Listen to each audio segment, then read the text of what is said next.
BPL card ರದ್ದಾಗುತ್ತೆ ಎಂಬ ಭಯದಲ್ಲಿದ್ದವರಿಗೆ ನೂತನ ಆಹಾರ ಖಾತೆ ಸಚಿವ ಗುಡ್ ನ್ಯೂಸ್ ಕೊಟ್ಟಿದ್ದಾರೆ. ರೇಷನ್ ಕಾರ್ಡ್ ಪರಿಷ್ಕರಣೆಗೆ ತಾತ್ಕಾಲಿಕ ತಡೆ ನೀಡಿದ್ದಾರೆ. ಸದ್ಯ ರೇಷನ್ ಕಾರ್ಡ್ ಕುರಿತು ಆಹಾರ ಖಾತೆ ಸಚಿವ ಏನೆಲ್ಲ ನಿರ್ಣಯ ಕೈಗೊಂಡಿದ್ದಾರೆ, ಇಲ್ಲಿದೆ ಡೀಟೇಲ್ಸ್.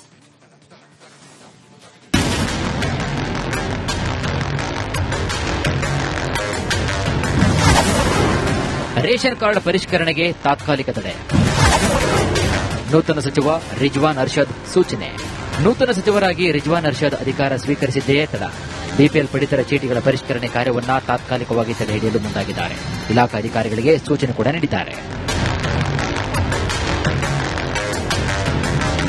ಆಹಾರ ಖಾತೆ ಸಚಿವ ರಿಜ್ವಾನ್ ಅರ್ಷದ್ ಸಾರ್ವಜನಿಕರ ಹಿತದೃಷ್ಟಿಯಿಂದ ಕಾರ್ಡ್ಗಳ ಪರಿಷ್ಕರಣೆ ಹಾಗೂ ಬಿಪಿಎಲ್ ಕಾರ್ಡ್ಗಳ ರದ್ದು ಕಾರ್ಯವನ್ನು ಸದ್ಯಕ್ಕೆ ಸ್ಥಗಿತಗೊಳಿಸಲು ಮುಂದಾಗಿದ್ದಾರೆ. ಈಗಾಗಲೇ ಕೇಂದ್ರ ಶಂಕಾಸ್ಪದ ಪಟ್ಟಿಗೆ ಸೇರಿಸಲು ಹೇಳಿದಂತಹ 7.65 ಲಕ್ಷ ಕಾರ್ಡ್ಗಳಲ್ಲಿ ಇಲಾಖೆ ಅಧಿಕಾರಿಗಳು ಪರಿಶೀಲಿಸಿ 3.50 ಲಕ್ಷ ಅನರ್ಹ ಕಾರ್ಡ್ಗಳನ್ನು ಎಪಿಎಲ್ಗೆ ಪರಿವರ್ತಿಸಿದೆ. ಕೇಂದ್ರದ ಸೂಚನೆಯಂತೆ ಮತ್ತೆ ಕೆವೈಸಿ ಮಾಡಲು ತಯಾರಿ ಕೂಡ ನಡೆಸಿವೆ. ಮತ್ತೆ ಈ ಕೆವೈಸಿ ಮಾಡಿಸಿ ಅಂತ ಕೇಂದ್ರ ಸರ್ಕಾರದಿಂದ ಒಂದು ಡೈರೆಕ್ಷನ್ ಬಂದಿದೆ. ಆ ಡೈರೆಕ್ಷನ್ ಪ್ರಕಾರ ಮತ್ತೆ ನಾವು 2,65 ಲಕ್ಷ ಈ ಕೆವೈಸಿ ಕಾರ್ಡ್ಸ್ಗೆ ಈ ಕೆವೈಸಿ ಮಾಡ್ತೀವಿ. ಸೊ ಈ 5 ವರ್ಷ ಆದ ನಂತರ ಮಾಡ್ತಾ ಇದೀವಿ. ಮತ್ತೆ ಈ 5 ವರ್ಷದಲ್ಲಿ ಬಹಳಷ್ಟು ಜನ ಯಾರು ತೀರೋಗಿದ್ದವರು ಅಥವಾ ಈಗ ಎಲಿಜಿಬಲ್ ಇಲ್ಲದೆ ಇರಬಹುದು, ಅವರ ಆರ್ಥಿಕ ಪರಿಸ್ಥಿತಿ ಗುಣಮಟ್ಟ ಜಾಸ್ತಿ ಆಗಿರಬಹುದು ಅಥವಾ ಬೇರೆ ಬೇರೆ ಕಾರಣಕ್ಕೆ ಅವರು ಎಲಿಜಿಬಲ್ ಆಗದೆ ಇದ್ರೆ ಅಥವಾ ಮದುವೆ ಆಗಿ ಬೇರೆ ಮನೆಗೆ ಹೋಗಿರ್ತಾರೆ, ಆ ಮನೆತನದಲ್ಲಿ ಅವಶ್ಯಕತೆ ಇರದೇ ಇರತಕ್ಕಂಥದ್ದು. ಒಟ್ಟು 2.65 ಕೋಟಿ ಫಲಾನುಭವಿಗಳು ಸೆಪ್ಟೆಂಬರ್ 30ರ ಒಳಗೆ ನ್ಯಾಯಬೆಲೆ ಅಂಗಡಿಗಳಿಗೆ ತೆರಳಿ ಈ ಕೆವೈಸಿ ಮಾಡಿಸಿಕೊಳ್ಳಬೇಕು.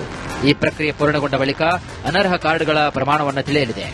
ಇನ್ನು ಎಷ್ಟು ಕಾರ್ಡ್ಗಳು ರದ್ದಾಗುತ್ತವೆಯೋ ಅದರ ಆಧಾರದ ಮೇಲೆ ಅರ್ಹ ಫಲಾನುಭವಿಗಳಿಗೆ ಹೊಸದಾಗಿ ಕಾರ್ಡ್ ನೀಡಲಾಗುವುದು ಅಂತ ಸಚಿವ ರಿಜ್ವಾನ್ ಅರ್ಷದ್ ಹೇಳಿದ್ದಾರೆ. ಆ ಈ ಕೆವೈಸಿಯಲ್ಲಿ ಎಷ್ಟು ಜನ ಡಿಲೀಟ್ ಆಗ್ತಾರೆ ಅಷ್ಟು ಹೊಸ ಫಲಾನುಭವಿಗಳಿಗೆ ಅವಕಾಶ ಮಾಡಿಕೊಡ್ತಕ್ಕಂಥ ನಾವು ಒಂದು ಕಾರ್ಯಕ್ರಮ ಕೂಡ ಮಾಡ್ಕೋಬಹುದು. ಸೊ ಈ ಕೆವೈಸಿ ಮಾಡುವ ಕಾರ್ಯಕ್ರಮ ಈಗ ಶುರು ಮಾಡ್ತಾ ಇದ್ದೀವಿ.